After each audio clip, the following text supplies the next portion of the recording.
The Chris Johnston Show. Let's go! Your number one destination for a behind-the-scenes look at the game of hockey. Is this thing on? Here's NHL insider Chris Johnston and host Julian McKenzie. Siege, we got to do a roundup of some injuries around the league to start off our show. Let's start in Utah. Two big injuries at the back end for the Utah Hockey Club. Sean Durzi and John Marino both out long term. If you're the Utah Hockey Club, you have the start that you've had, plus the injuries, which obviously not a good thing for them. What do? What's the game plan for UHC going forward? Well, the vibes from week one got a little altered in week two, as this became real.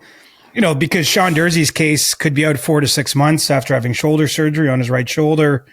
Obviously that means it could be the entirety of the regular season if he's on the long end of that return window. And John Marino, was injured in training camp, didn't yet get to play a game for the hockey club. And he's gone 3 to 4 months after lower back surgery. So, those were two of the top three defensemen that they entered the season with, along with Mikhail Sergachev. I think they liked the rest of their blue line. They had other players to fill in around them, but all of a sudden those players are now being asked to play a lot more minutes. And, what I can tell you, Julian, is at this point, they're not going to enter the trade market. I think they're going to see if they can get by internally. Obviously that means Sergachev, as we're recording this, is actually leading the league right now in minutes per game for every player. So he'll probably be still up in that region, playing north of 25 minutes a night. Michael Kesselring's got the biggest bump, player maybe people aren't familiar with, but 6'5" right shot defenseman. They got in a trade from Edmonton a couple years ago as part of the Nick Bjugstad trade when he went to the Oilers at the deadline. And, he's become a pretty, effective, efficient minute eating guy. He's been over 20 minutes now since Durzi's been out. They've called up Maverick Lamoureux, their first round pick from 2022. Robert Bertuzzo, who was originally in camp on a tryout, has since signed a contract. He's playing. And so, really the plan, if you want to call it that, is to try to get by with the internal options. And the main reason for that is if they went out and made a big trade right now, first of all, that trade probably isn't out there this early in the season, but let's just suspend belief for a minute and say that it is. It would be a pretty crowded blue line once they got healthy. You have to look at the fact that, between Marino, Sergachev, and Durzi, those players are all signed at least through 2026, 27. So if you added another higher impact, defenseman, it might not, fit the mix they have because they do have prospects coming. And so for the time being, Utah is going to try to grin and bear it. And it's tough to know how that will go. And I'll say that with the caveat that, I've been told, if they lose 7 games in a row or something, maybe the whole plan changes. It really depends how the team reacts, but for the time being, they're going to try to get by with the internal options they have. For sure. It's just funny thinking about this Utah team and those good vibes that were there. Not only do they have to do with those injuries, did you see on earlier this week against the Senators, they got booed off the ice after the first period where they lost that game eventually 4-0. Like, bit of a roller coaster start for that team, at least for the regular season. Well, they were down 4-0 at the end of the first period, including a goal late, the Kachuk goal late in that period. So I can understand some frustration. Tough. Look at it. It's only their third ever home game at the Delta Center, at least in the regular season. So maybe the fans are setting the bar high. But look, I think that they internally want the bar high too. They're 4-2-1 to start the year. I think that they always felt entering this year the playoffs were maybe a little bit of a distant long shot. I know some of us, including myself on this pod, we're trying to tout them as, kind of a dark horse pick to make the playoffs.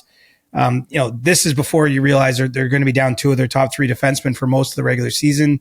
It seems now a fairly daunting task, but, the stakes have been raised because they have a different level of ownership in terms of commitment. I think they do want to capitalize on some of the excitement they've created. And so, when I'm sitting here saying they're not going to make any moves, I should really put the caveat that's in the short term. I think they just want to see what they have, right? Maybe this could end up being a blessing in disguise. Maybe someone like Kesselring really emerges and pops, getting an opportunity he wouldn't have got if they were healthy. Maybe it's Lamoureux, who's only played 4 pro games all at the American Hockey League level earlier this season in Tucson. Maybe he's a little bit more ready a little sooner than you might have imagined, or maybe it's some other combination of all. But I think they're gonna try to get a feel for that before doing anything too crazy. But I do say if they lose a bunch of games, I think the pressure will be there, different than it was in Arizona, right? This is a different experience now for the front office to go out and maybe make that move. It's just not coming here in the next week or two. Okay, let's stay in the Central. The St. Louis Blues, the latest to join the injured list with Robert Thomas. He's going to be out for at least the next 6 weeks with a fractured ankle. I believe he'll be reevaluated after that period. If you're the Blues, obviously a tough loss without Robert Thomas. What's next for you? Grin and bear it, man. I mean, the good news is 6 weeks. I mean, this is a bummer segment, isn't it? We're like talking about all the good players in the league that are already unavailable to their teams.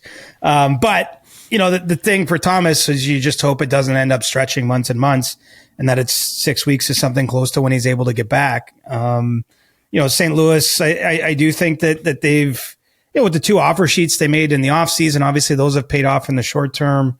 I think that Broberg in particular has, had a nice start there for the Blues on the blue line.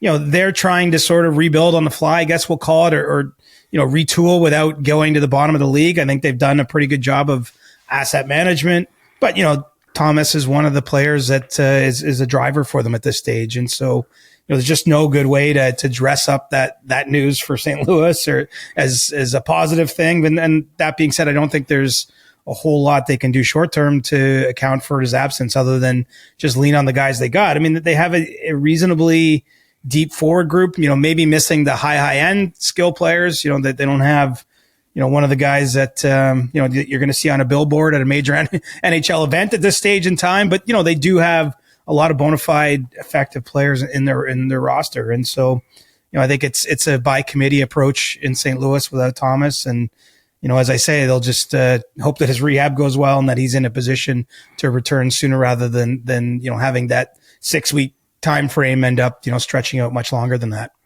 Okay. I have one more injury question for you before we get out of this. You're right. This is a bummer of a segment to start a CJ show. Sorry about that. We're not making light of any injuries, no, obviously. It's just we get the tone and all that.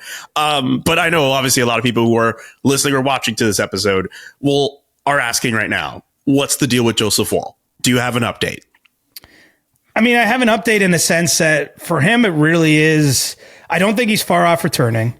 I'm consistent with that. I keep hearing that it's happening soon. I understand the impatience. I understand why people are asking the questions. Even earlier this week, the Leafs played Monday and then Tuesday in Columbus, and Craig Berube told reporters on Monday there was a chance Woll would start Tuesday night.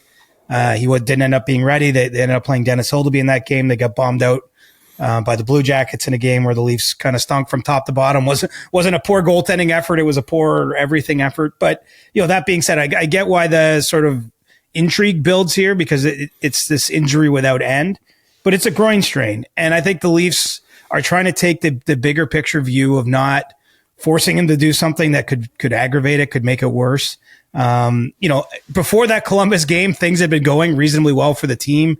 Certainly Anthony Stolarz has probably been one of the best stories, probably the best story, frankly, in the early going of the season for the Leafs. He's played a lot more games as their goaltender because Woll's been out injured, and he's been spectacular. He actually, has registered what are considered quality starts in all 5 games he's been in the net.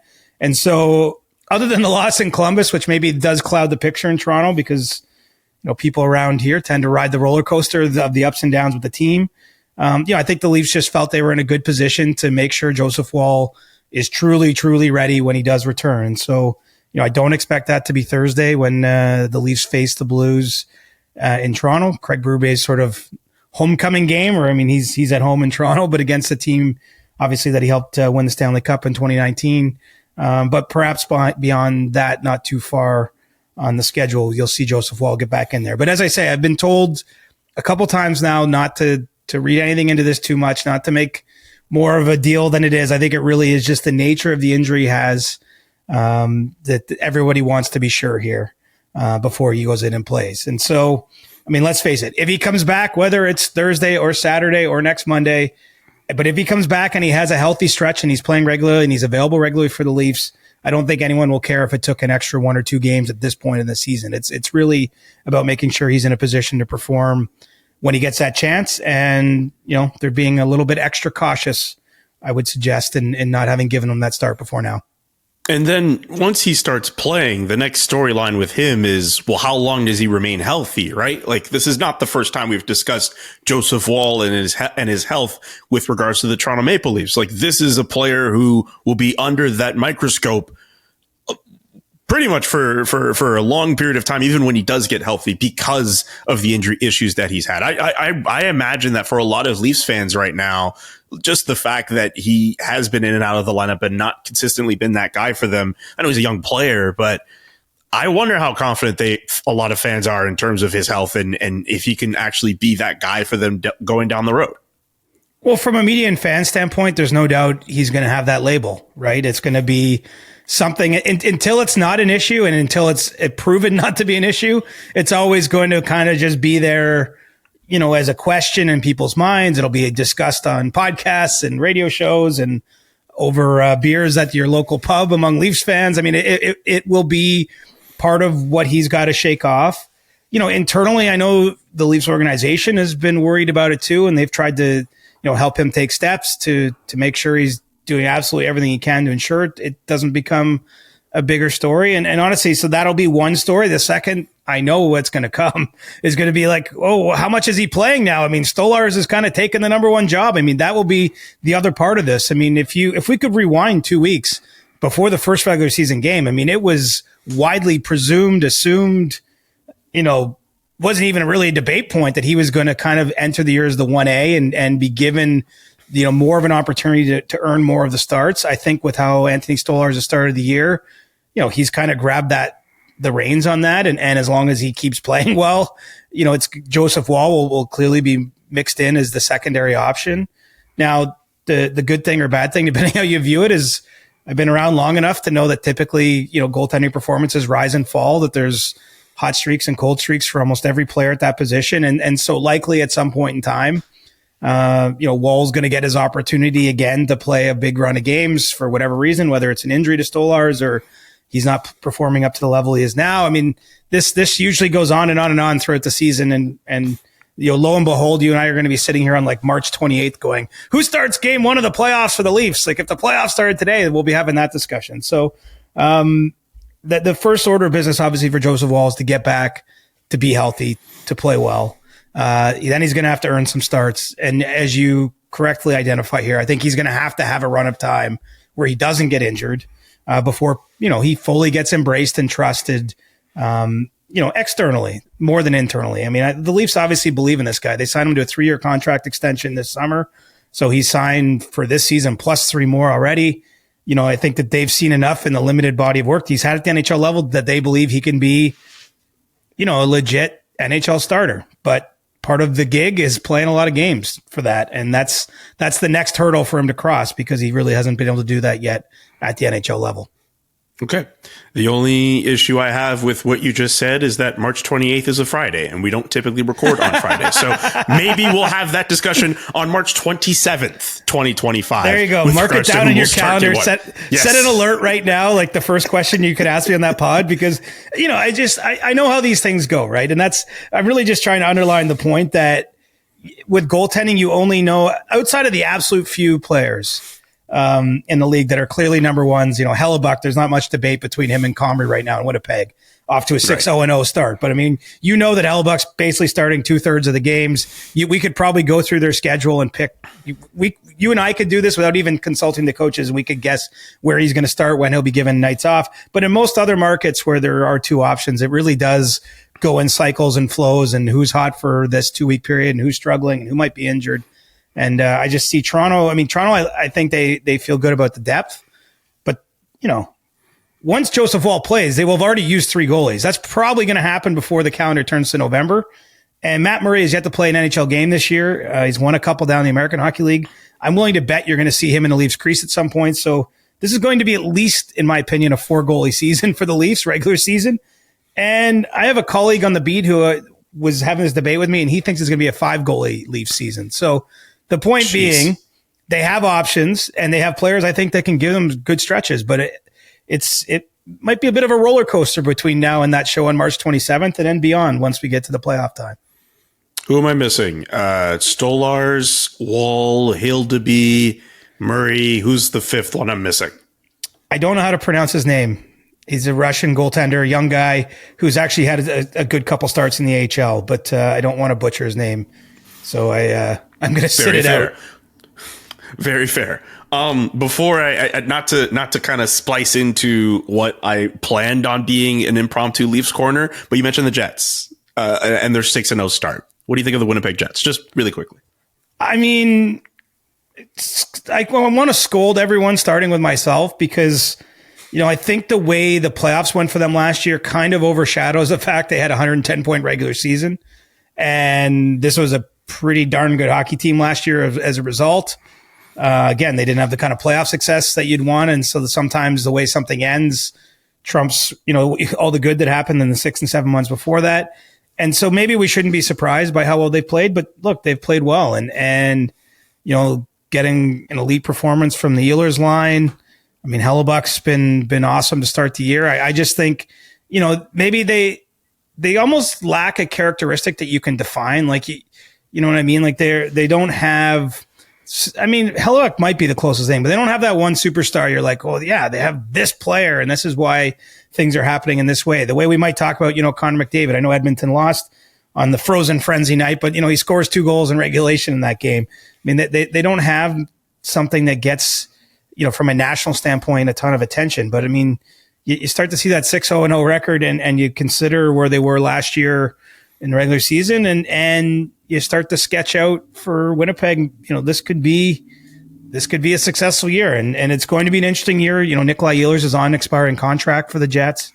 I think in a perfect world, they would like to extend him, but obviously the player has a say in that. He can be a UFA this summer.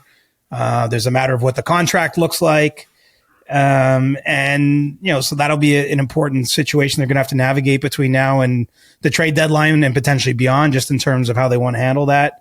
But I like the what you've seen out of the Jets and Scott Arniel stepped into the main job there and, looks like they haven't missed a beat, from last season, which is great news because obviously, I didn't hear a lot of hype about them. I'll say that. And all of a sudden here we are and they're at the top of the standings and looking pretty good. Yeah. I want to go to the Department of Player Safety. They've been in the news this week. I haven't noticed. Yeah, you're busy with other things, I imagine. Let's get to 2 stories. The 2 stories that come to mind with the DOPS. I'll start with the Leafs one. Oliver Ekman-Larsson, the reverse hit on Jake Guentzel earlier this week, gets fined $5,000. What did you think of the assessment there, the fine? Do you think it should have been more? Do you think the fine was justified? How do you see it? It was an interesting play. I was in the building for that game at Scotiabank Arena, and in real time, I felt like it was dirty. Just because, there's an element of surprise there. There's an element of Ekman-Larsson sort of taking advantage of an opponent who's at least somewhat unsuspecting of being hit, because in that case, Guentzel was obviously making a play towards the puck, but he hadn't yet played the puck. And that's typically what has to happen for you to, be eligible to be hit by another opponent. I'm okay with the fine. I've come to learn. I didn't honestly realize, some things I guess I just am oblivious to. I didn't realize there was this wide faction of fans who somehow think that there's a conspiracy against Toronto from the Department of Player Safety. I did not, I don't know how I was completely unaware of that, but I was unaware of that. I genuinely was not aware of that either, but I did see some of that too. And, I guess my point would be Oliver's, I'm sure Oliver isn't happy to lose $5,000. I'm sure his accountant will notice, perhaps a significant other will notice, but no one else notices. I mean, this is a guy who's made a lot of money, who's still going to make a lot of money. It's only the second fine in his whole career. He's never been suspended, almost 1,000 game regular season NHL career now, 989. So I just feel like it wasn't that big a deal. I think there was, in fact, I know there was at least some discussion about maybe suspending him on that hit for a game. I mean, there just was an idea that it was on the line. Some within the Department of Player Safety didn't like that. They felt he took advantage of Guentzel in that case. I think ultimately they deemed it was an early hit, but was not that early because Guentzel was pretty close to playing the puck. He should have realized he was in a position where he was going to take contact. There was no apparent high contact. The head was not the main point of where that happened. And so I think that's ultimately what kept it at a $5,000 fine. So in my mind, it's a little bit of a slap on the wrist, and it's sort of a, hey, we're watching you from the player safety department, but it's, the consequences aren't really that dire. But I was stunned to see the reaction online. I mean, it's funny. Just sometimes you feel like you have the pulse on things, Julian.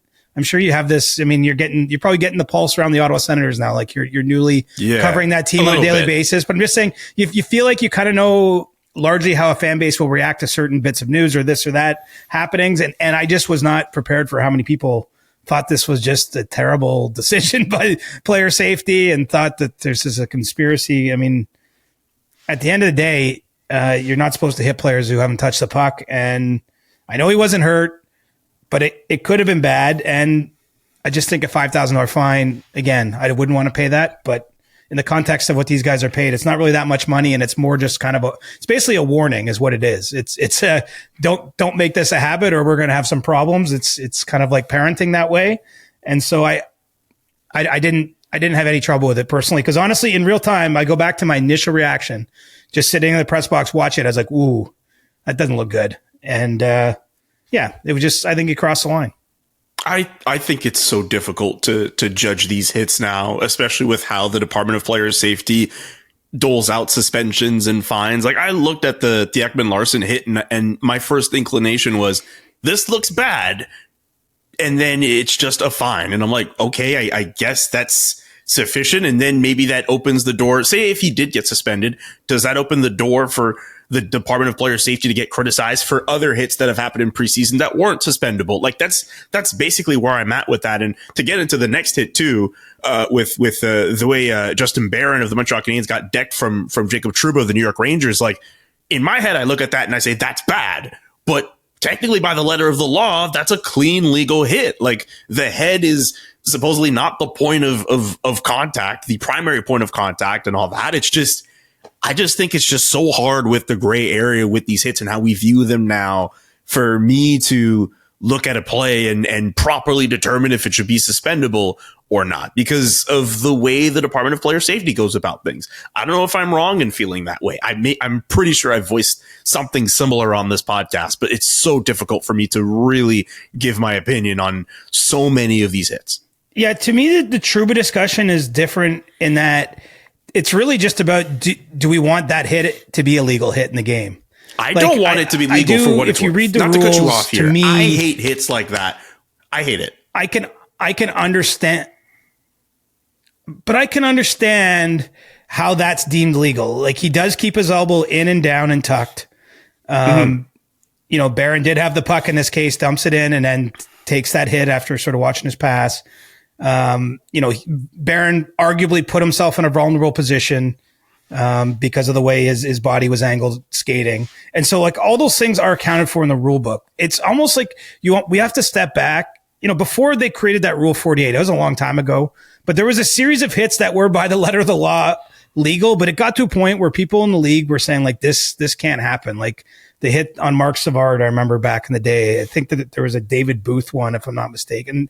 There was a series of sort of open ice big hits where the head was getting hit on players, and there was obviously some devastating consequences from those hits, and they actually changed the rules. And I just wonder, I don't know if we would call it a Trouba rule, because there's one player that seems to be in the middle of a lot of these, and it's Jacob Trouba. And he's either mastered, depending on where you want to look at this, he's either mastered the sort of dark arts here, he's found a way to, or he's just a classic old school guy who plays the game clean and mean and hits to hurt you, and you got to be aware of where he is on the ice. It just depends how you land on this. But I don't think that there's anything technically in that hit that you saw in Barron that I can say, yeah, that like he followed what the rule book says. I just wonder, should there be a larger conversation about the rule book?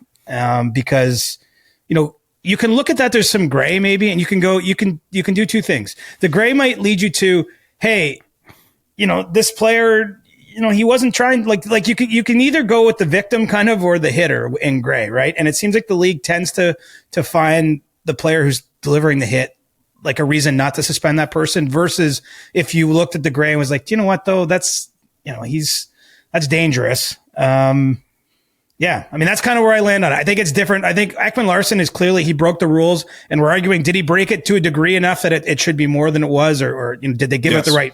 Whereas I don't actually think technically Trouba's breaking the rules, but maybe the rules themselves should be examined a little closer.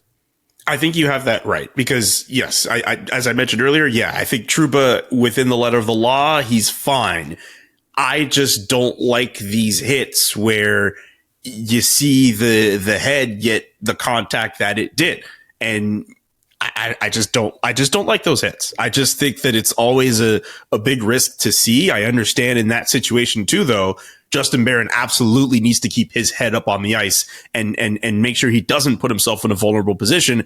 At the same time, like, what's stopping a guy like, I mean, I don't know, like, could Jacob Trouba in that situation, could he just put his shoulder into Barron's chest and then pump him? Like, that's legal. Like, does it have to be at that part of his head? Like, I don't know if it needs to be like that. Like, I feel as if we see this league where you could still see incredible physical play from players, and it doesn't have to be as dangerous or on the line as Jacob Trouba is doing, or other players of that ilk too. It's not just him, but I feel like he's the best current example, and not just because he absolutely is, and not just because this hit just happened on Tuesday night. Like, we can go back to the playoffs. Like, you can find any number of examples of this, right? And for him, it's funny because his game has been so criticized in New York. Obviously, there's a lot of the trade rumors.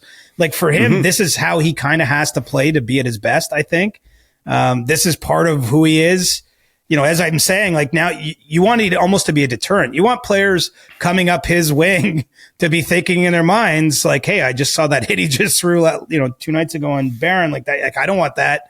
Like, you want, intimidation is a little bit part of his game. The fact that he's capable of that as an opponent is part of what this is. And so, yeah, it's a tricky one. I don't think, though, I will say, the Canadians obviously weren't happy with the hit. Barron missed practice Wednesday. Appears that he's going to miss some time to injury because of it. And obviously you can see, it looked like he was almost semi knocked out on the ice after the hit. Like obviously not what you want to see for a player to have to deal with. But I don't get the sense league wide at this point that there's a lot of people wanting to change rules or anything like that, or try to legislate out what makes Jacob Trouba. So I think if anything, I see a lot of the quote unquote hockey people, the people with control over this, right? It's the GMs ultimately that drive rule changes within the structure of the game. Obviously, players and the league itself has to sign off on it, but a lot of this generates from like the general managers and the hockey operations department. Do they want to change things? And I don't think there's a high level of appetite for that at this point in time. CJ, if you ever find yourself in a situation where you are with someone in the know in the NHL who is having that discussion, probably on a higher level of what we just had for this segment, give me a call and put me on speakerphone, because I would love to be in that discussion as well. All right. I mean, it'd be great. I mean, no one's consulting me on it either, usually. So, but I just fair. But you're in the know. I mean, not that I'm not in the know, but you're in a different level of the know. Yeah. I mean, let's see if it still resonates. I don't know the exact date, but in the second week of November, there is a GM's meeting in Toronto after Hall of Fame weekend. Maybe it'll still be a topic by then. Although I do find sometimes the main agenda items are driven by what's happened almost in the last week versus 3 weeks before. So we might be onto something different by the time that comes around. Okay. One more thing before we get to stick taps. The Athletic put out its front office rankings in the NHL. You worked on that story. You seem to be working on a lot of these stories nowadays, CJ. You good? You doing all right? You tired? I know. I'm excited, man. I'm happy. That's good. This one was a bit of a labor of love. We had to get 40 responses. There's a group of us, Arthur Staple, Mike Russo, and Scott Powers and I. But, between us, it was a bit of it took 3 weeks, I would say, maybe, to get 40 responses. Now, it wasn't the only thing I was doing for 3 weeks. We were also all writing and doing things daily for our jobs. But on the side, because, some people didn't want to participate. Some people wanted to have a discussion about how do they, what should they be considering? Like, it wasn't as simple as just asking all those people and getting responses. But I thought it was interesting. I mean, two things my takeaways. I was surprised, I'd say, that on 36 of the 40 ballots, the Stars were one of the top 5 teams. I should say that's what we were asking for. Who are the top 5 front offices? And if anyone said, well, how do I measure that? What I was saying to the people I was reaching out to was, well, who do you think, when you look around the league, who's doing it the best? Like which teams do you think are running most efficiently, making good decisions, doing this job as it should be done? Because, front offices are complex and a few people said, well, I don't know how it works there. I'm like, well, that's kind of the point. I mean, there's no one person who knows each minute detail and all the different, pressure points within each front office. But what you can see is the results. You can see who's drafting well. You can see who's developing players well, who runs a nice minor league program, who's obviously doing all those things, making good decisions in free agency, making good trades, putting their team in a position to be successful year after year after year through all the different cyclical things that every team faces. And so, the fact that any one team was on 36 out of 40 ballots, because this was obviously to get 40 responses. I mean, we intentionally set it as a certain level of executive. We were looking for presidents, GMs, assistant GMs, maybe senior advisors in some cases. But, we were getting people fairly high up in front offices around the league to respond to this. And the fact that any one team was on virtually every ballot, as the Dallas Stars were, and they finished number one in the rankings. Spoiler alert, if you haven't read our article, that was a bit of a surprise to me. And then, there was what you find after that is, it's funny, like a lot of the no tax teams were the teams that finished pretty high. So I don't know if you want to draw a parallel. I mean, it's not a coincidence. Maybe like those teams have either won Stanley Cups recently or been in competition for them. I'm thinking of the Dallases, the Floridas, Tampa, Vegas. But those tax-friendly front offices seem to be getting a little bit more love, and maybe, one of the reasons is could be potentially how you view these things, where they're based. But it was an interesting exercise, and I think 23 different teams got at least one vote out of the top five. So there was a pretty wide representation there below just the absolute top teams in the rankings. I'll just say this now. I picked the Dallas Stars to win the Stanley Cup this year. I even, from the playoffs last year, said that they were going to win. I have a Stars-New York Rangers final in my head for this year. If the Dallas Stars win the Stanley Cup, I'm going to be counting down basically the minutes until somebody, whether it's at The Athletic or somewhere else, it's probably going to be us. I will be counting down the minutes until someone writes an article about how the Dallas Stars and how they build a team is how everyone should do it. Because I think of the fact that they have been considered and favored so highly by other front office execs around the league, and the fact that they've remained a competitive team for the last handful of years, instead of in their kind of more poorer years over the last few years, kind of, go the actual rebuilding route. Yes, the drafting plays a huge role. You have an amazing draft class where you get Miro Heiskanen, Jake Ottinger, and Jason Robertson. Anyone with that draft class would do really well. But this is a team But they didn't stop there, man. Like, look where they drafted Wyatt Johnston. Like, and he jumps right in the league. And now they've got Logan Stankoven on their roster. I mean, sorry to cut you off, but they keep finding guys or developing them or whichever it is. I can't pretend to be the expert on this, but you can understand they make a lot of good decisions. They make hard decisions, and they're in a year kind of quietly, maybe because, they've been good, but this is the last year that Jamie Benn's under contract to them. I mean, they're potentially going to go through another shift. Now, it's not to say he's going to leave. I don't know how that's going to play out, but obviously the days of paying him $9.5 million probably end in the near future, starting next season. And so they're going to have a chance to turn over. Maybe that makes them free agent players moving forward.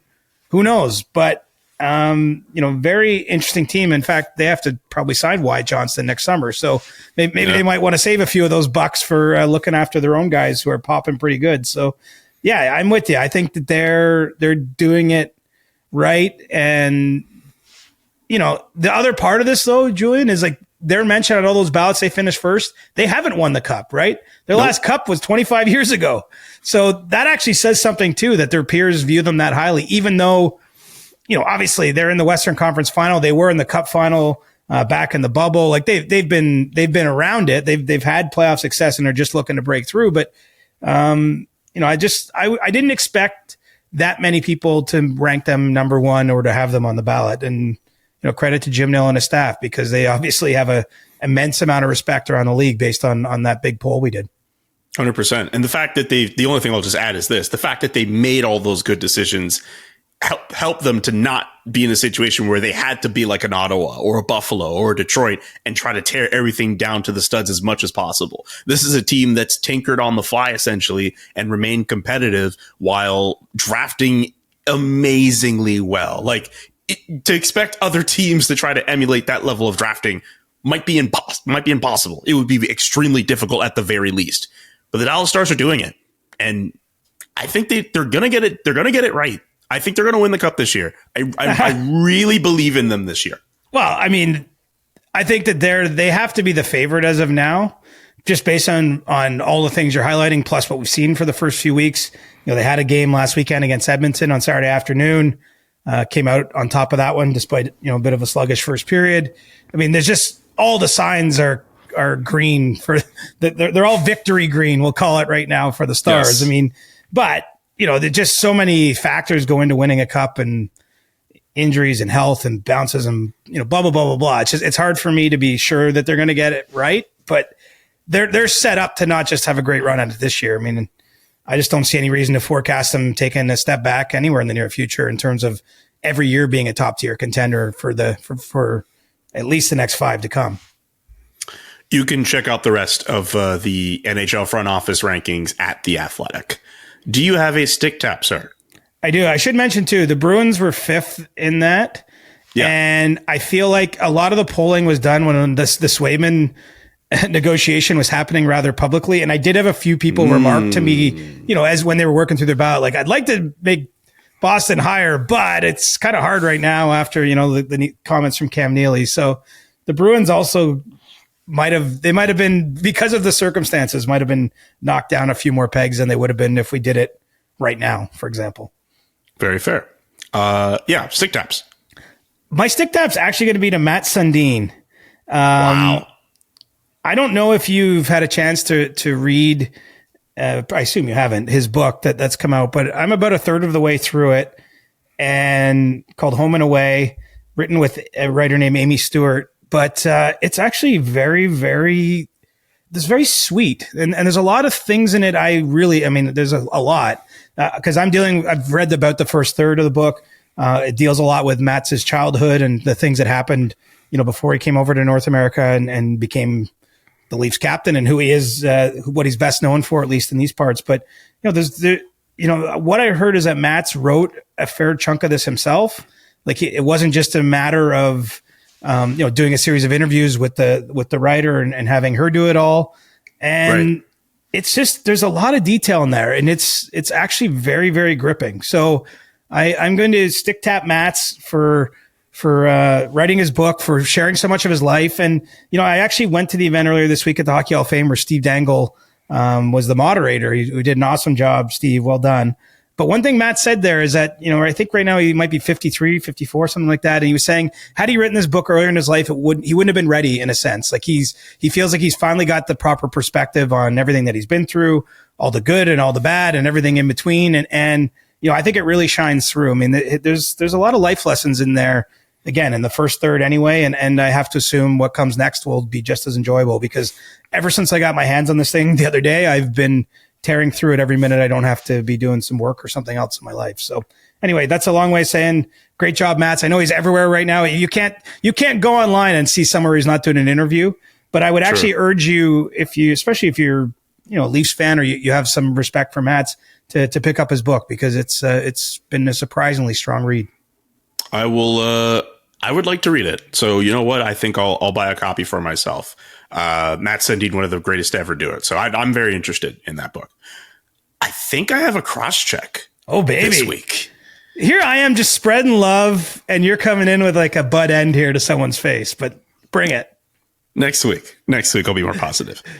I love the NHL's idea of frozen frenzy. I love the fact that they had a day this week where every team played and the starts were staggered and there was one game after another. Okay. I hate the fact that in Canada, I don't have all the options to watch all the games, or as many as can be made available to our brethren and sister in the United States through ESPN Plus or however they watched it. I hate the fact that it was on a Tuesday night, the same night as the start of the NBA season. Why did Frozen Frenzy have to be on that night? And why is it formatted in a way where us in Canada cannot enjoy it to the same extent as people in the US? That is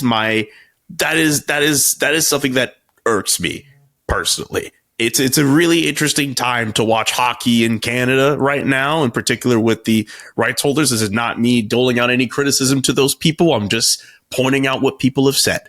I just think in particular with Frozen Frenzy, as a Canadian, as a hockey fan, and as a hockey journalist too, it would have been a lot more fun to enjoy that day.